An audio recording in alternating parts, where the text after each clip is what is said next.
ഇനി തലസ്ഥാനത്തേക്ക് പോയാൽ ഇത്തവണ വാശിയേറെ പോരാട്ടമാണ് നെയ്യാറ്റിൻകര മണ്ഡലത്തിൽ നടക്കുന്നത്. 2 തവണ MLA ആയി ജയിച്ചതിന്റെ ആത്മവിശ്വാസത്തിലാണ് LDF സ്ഥാനാർത്ഥി കെ ആൻസലൻ ജനവിധി തേടുന്നത്.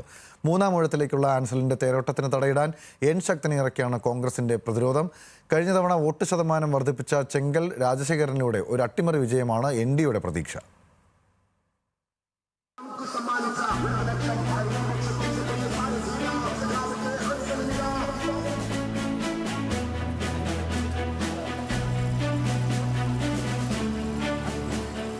തെക്കേ അറ്റത്ത് നെയ്യാറിന്റെ തീരത്ത് ഇക്കുറി നടക്കുന്നത് രാഷ്ട്രീയ മാമാങ്കം.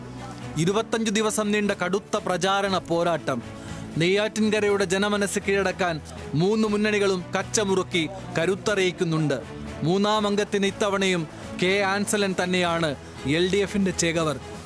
ആൻസലന്റെ ജനകീയതയും സർക്കാരിന്റെ വികസനവുമാണ് LDFന്റെ ആയുധങ്ങൾ.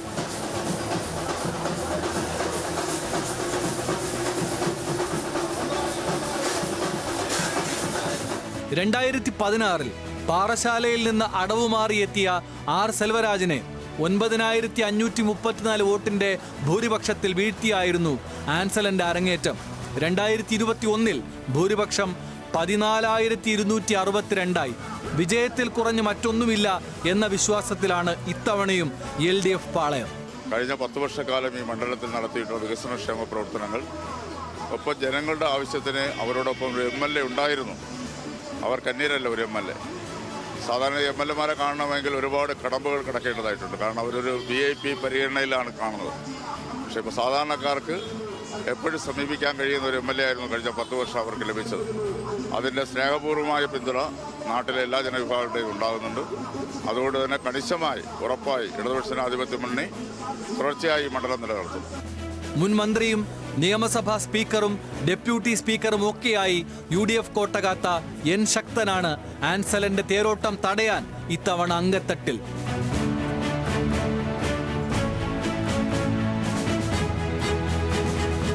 നെയ്യാറ്റിൻകര മുനിസിപ്പാലിറ്റിയും 5 ഗ്രാമപഞ്ചായത്തുകളും അടങ്ങുന്ന മണ്ഡലത്തിൽ 3 പഞ്ചായത്തുകളിൽ ഭരണം UDFന്റെ കൈകളിലാണ്. തദ്ദേശ തെരഞ്ഞെടുപ്പിൽ കാരോട് പഞ്ചായത്തിൽ ഏറ്റവും വലിയ ഒറ്റകക്ഷിയായും UDF കരുത്തുകാട്ടി. CSI, Pentecost, Latin Catholic, Nair വിഭാഗങ്ങൾക്ക് സ്വാധീനമുള്ള മണ്ഡലത്തിൽ CSI സഭയുമായി ചേർന്നുള്ള തെക്കൻ പയറ്റിലാണ് UDFന്റെ പ്രതീക്ഷ. ഉറപ്പായി ജയിക്കും, അക്കാര്യത്തിൽ ഒരു സംശയമില്ല. നെയ്യാറ്റിൻകര ഇത്തവണ UDFനുള്ളതാണ്. ഞാൻ ജയിക്കുമെന്ന് തന്നെയാണ് എൻ്റെ വിശ്വാസം. വിജയ പ്രതീക്ഷ എന്നത് വാനോളമാണ്. 100%. വാനോളമല്ല, 100%. 2021 ഇടത് വലത് മുന്നണികൾ വോട്ട് ശതമാനത്തിൽ പിന്നോട്ട് പോയപ്പോൾ NDA വോട്ട് ശതമാനം വർദ്ധിപ്പിച്ച മണ്ഡലമാണ് നെയ്യാറ്റിൻകര. അന്ന് മത്സരിച്ച ചെങ്കൽ രാജശേഖരൻ തന്നെയാണ് ഇത്തവണയും NDAയുടെ പടനായകൻ. UDFൽ നിന്ന് പിടിച്ചെടുത്ത അതിയന്നൂർ ഗ്രാമപഞ്ചായത്തും NDAക്ക് കരുത്തു പകരുന്നു.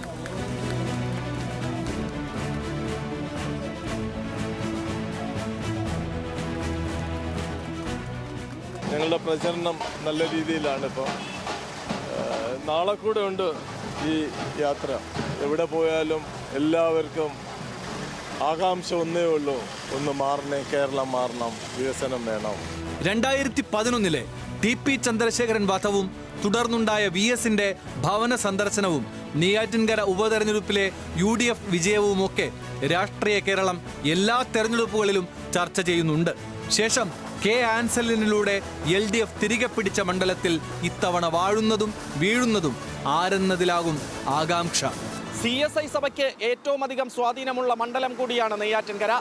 CSI ദക്ഷിണ കേരള മഹാ ഇടവക സെക്രട്ടറി TT പ്രവീൺ കന്യാകുമാരി ജില്ലയിലെ വിളവൻകോട് കോൺഗ്രസ് സ്ഥാനാർത്ഥിയായതോടെ UDFന് സഭയുടെ പിന്തുണ ലഭിക്കുമെന്നാണ് കണക്കുകൂട്ടൽ. അങ്ങനെയെങ്കിൽ തെക്കേയറ്റത്തെ ഇടതു കോട്ടകളിലെ ഫലം പ്രവചനാതീതമാകും. ക്യാമറാമാൻ കൃഷ്ണപ്രസാദിനൊപ്പം ചന്തു ചന്ദ്രശേഖർ, ന്യൂസ് മലയാളം, തിരുവനന്തപുരം.